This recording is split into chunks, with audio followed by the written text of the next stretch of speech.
7h45, le petit déjeuner politique ce matin. C'est Patrick Kanner, sénateur PS du Nord, président du groupe socialiste au Sénat et ancien ministre. Oui, bonjour Patrick Kanner. Bonjour monsieur Roger. Sur la pénurie de vaccins, le gouvernement avec ses mises au point, dit-il la vérité ou est-ce qu'il y a toujours un manque de transparence?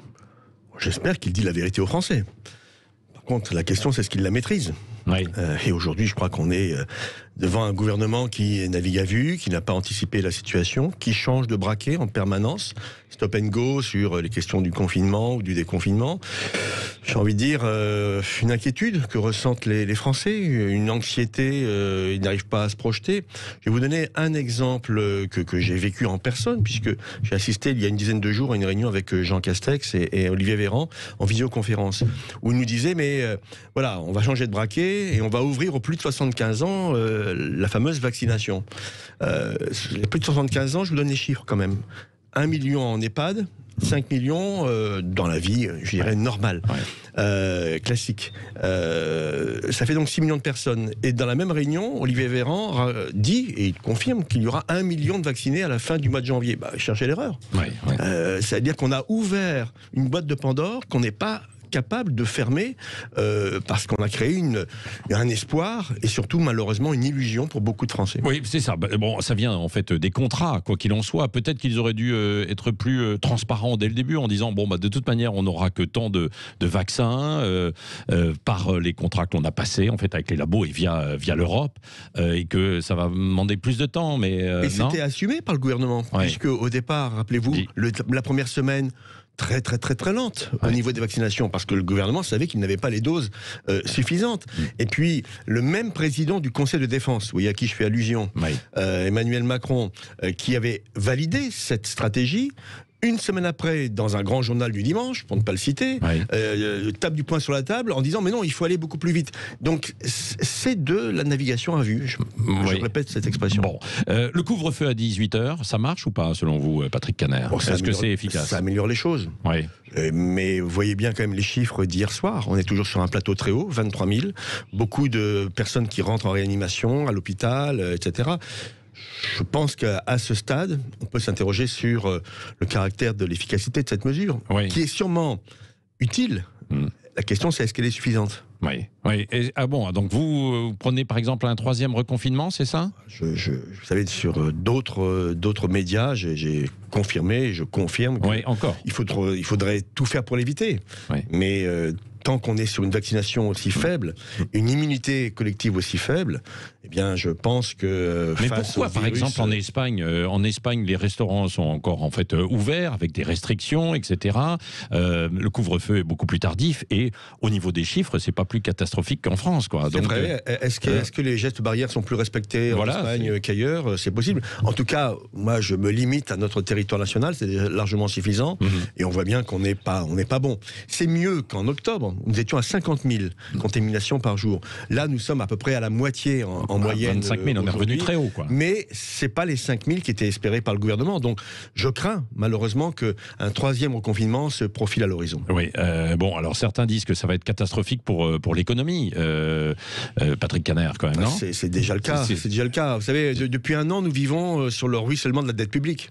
On va avoir 300 milliards de dettes publiques Covid cantonnées dans les semaines à venir. Manifestement, peut-être un nouveau projet de loi de finances rectificative au printemps. Donc, on sait bien qu'on vit à crédit aujourd'hui. Mais là, vous voyez, je ne jette pas la pierre au gouvernement. Il fallait sauver l'économie, il fallait sauver les Français, les salariés. La seule question, c'est la suite. Et je crains un automne sanglant, permettez-moi l'expression, en matière économique. Alors, vous avez été ministre de la Jeunesse et des Sports aussi, des primes d'une grande partie des étudiants, les salles de sport fermées, par ailleurs. Alors, cet après-midi au Sénat, vous allez défendre une proposition de loi de nouveau pour l'ouverture du RSA aux 18-25 ans. Du côté du gouvernement, on dit qu'il n'en est pas question pour l'instant. Oui, on est sur un discours idéologique de la part du gouvernement qui est de dire mais non, mais on ne peut pas offrir comme seule perspective à des jeunes qui arrivent dans la vie active le RSA. Je l'entends. Je l'entends, mais le seul problème, c'est l'urgence.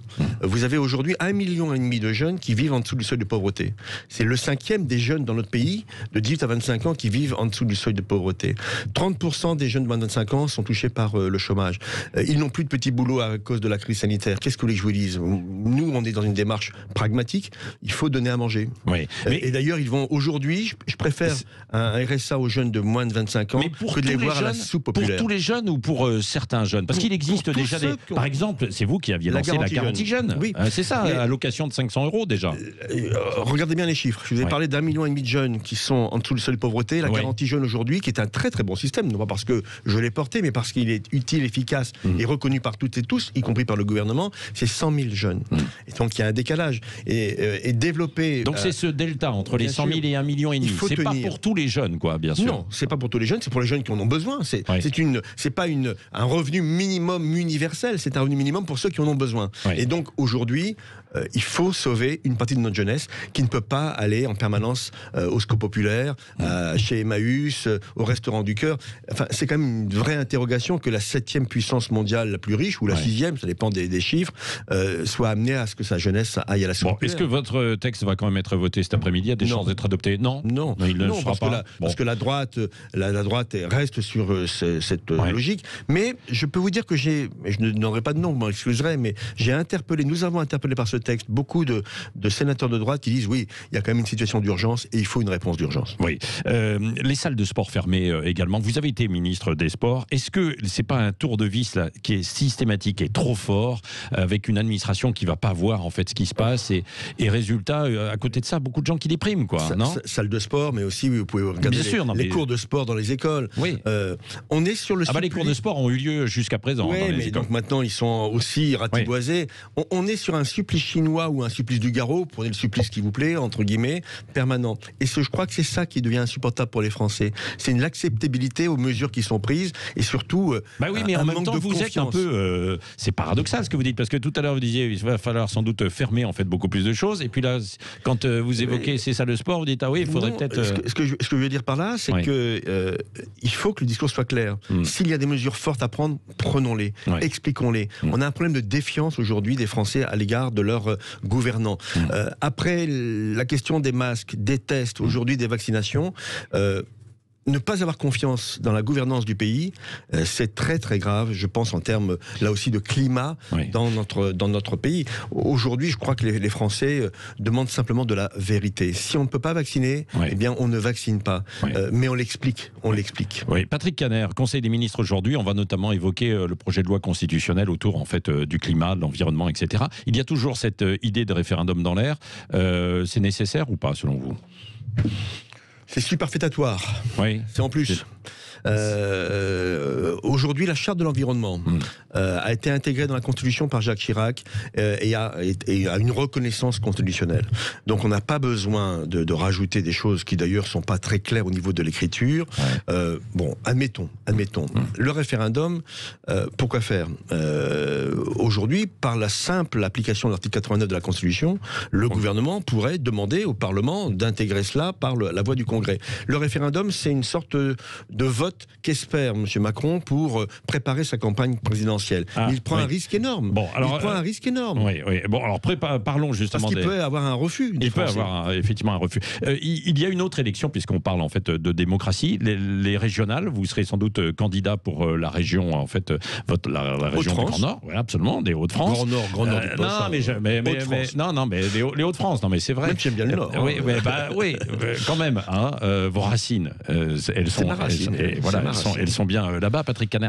Est-ce que vous croyez sincèrement que ces élections, alors bon, déjà elles ont été reportées de mars à juin, est-ce qu'elles auront lieu en juin aussi?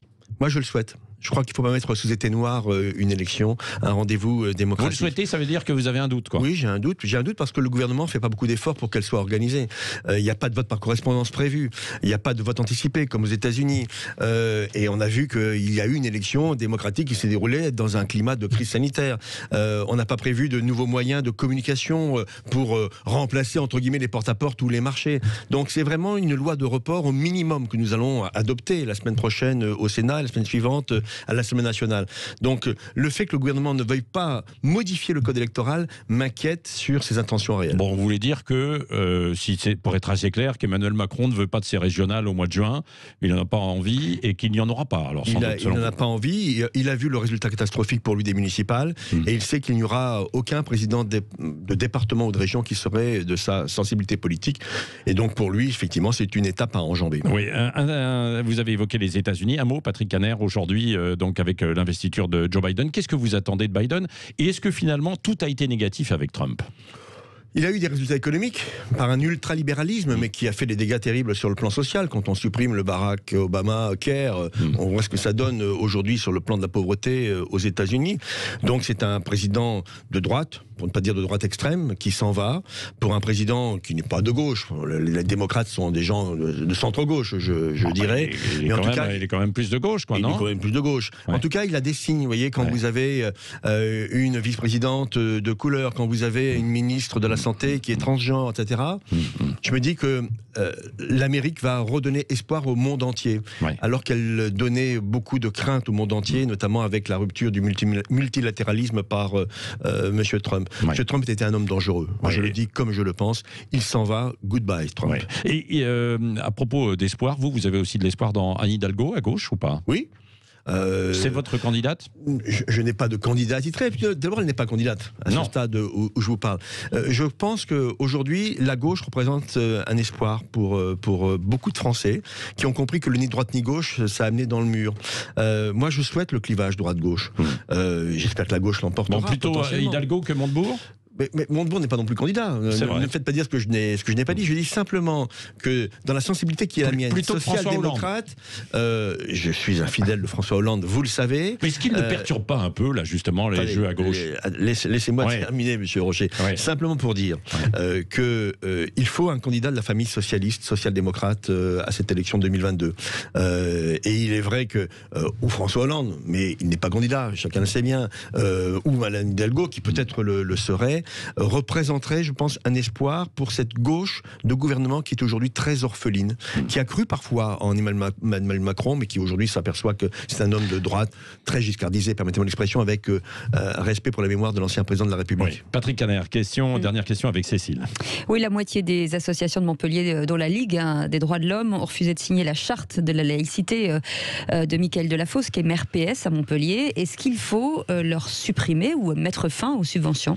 C'est une décision qui doit être prise par la municipalité de Montpellier. Moi, je regrette que cet acte très fort qui a été pris par ce nouveau maire, qui est remarquable, non pas parce qu'il est socialiste, mais aussi un peu, disons-le, mais qui a quand même vraiment une vision pour sa ville. Qui avait porté ce programme sur la laïcité. Qui avait porté ce programme. Il devra naturellement décider en souveraineté ce qu'il doit faire. Je ne suis pas pour la double peine, je suis pour la conviction. Je crois en politique à la conviction et non pas à la contrainte. Donc ils n'ont pas voulu signer. Eh bien, il faut travailler avec ces associations pour dire que le bien de ce pays, c'est la laïcité, c'est-à-dire la capacité pour nous de vivre ensemble. Merci Patrick Kanner, sénateur PS du Nord, président du groupe socialiste au Sénat et ancien ministre.